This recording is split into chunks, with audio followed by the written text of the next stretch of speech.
we have seen earlier that when the 500 to 700 base pair fragment is sequenced, then the next step is to assemble them into an entire genome. And this assembly is called the fragment assembly. So there are many errors in this fragment assembly. First is that we do not know which DNA strand is being sequenced out of the two strands, because we know that DNA is a double-stranded molecule, and after sequencing we do not know which strand is being sequenced. And this sequencing basically depends on the orientation of the insert when we ligate it with the vector. So this is a very common problem, and this problem cannot be removed because this is a very common arbitrary problems, and we cannot know even after sequencing which DNA strand is actually sequenced. And secondly is that the problem of the errors that is made during the sequencing. And we know that the modern sequencing techniques, they usually have some errors ranging from 1% to 3%. So this is not the entirely error-prone system. But the main problem, if we consider these two problems, the error problems in the sequencing and the unknown fragment of the two DNA strands, these are considered as minor problems. But the major problem in the sequencing is the DNA repeat sequences, because we know that in the human genome there are certain sequences, certain fragments of sequences that are repeated in a number of times.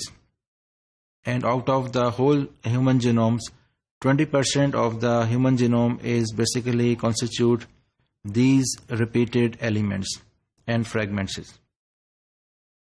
And we also know that, for example, one example of repeated fragments is that of 300 base pair ALU fragment. And this fragment is repeated approximately 1 million times within the human genome.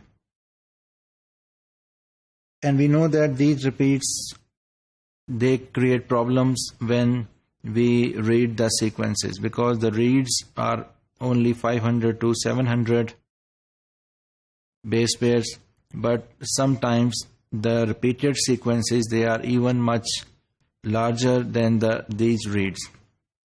And again, the problem is that these reads and repeats within the human genome, they are at different scales. For example, in the human T cell locus, there are 5 different closely located fragments of the tryptosin gene. And the size of this tryptosin gene is 4 kb. So this is a large size fragment, and we cannot read it because the read size is only 500 to 700. And as I have told you that the ALU sequences, they are present approximately, they are repeated 1 million times in the human genome. And similarly, the SINE sequences and line sequences, they are also repeat sequences, and they are present more than 2 lakhs times in the human genome.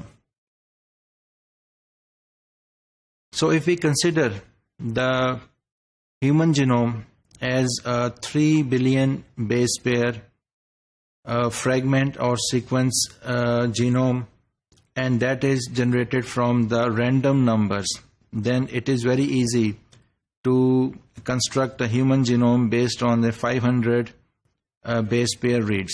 But theoretically, if we consider that it is not possible, because the number of repeats that are larger in number, and the sizes of repeats, they are also of larger sizes as compared to reads.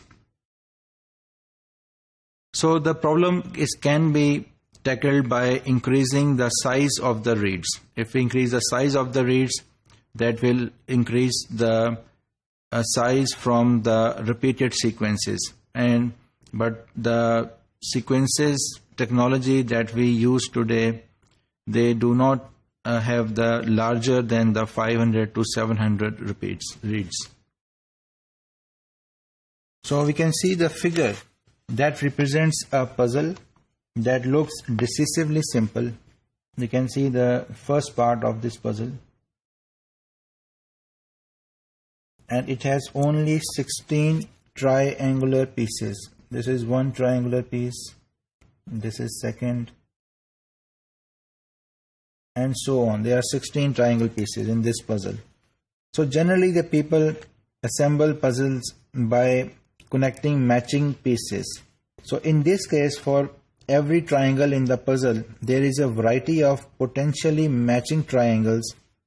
For example, we can see here a frog in the puzzle is repeated several times. As a result, we cannot know which of the potentially matching triangles is the correct one to use at any step. If we proceed without some sort of guidance, then we are likely to end up in the situation that is shown below in this. We can see that almost 14 triangle puzzles have been solved and only 2 are left. One is here and the other is here. And all the 14s that were previously puzzled, they were exactly matching the one that is present on the upper side of this puzzle. But when we see this, we have to put one triangle here and the last one here. But both of these triangles, they do not fit either in this one or in this one. So this is the problem, that 14 of the pieces have been placed completely consistently as we are seeing in this one. But the 2 remaining pieces are impossible to place. It is difficult to design a strategy that can avoid such dead ends for this particular puzzle.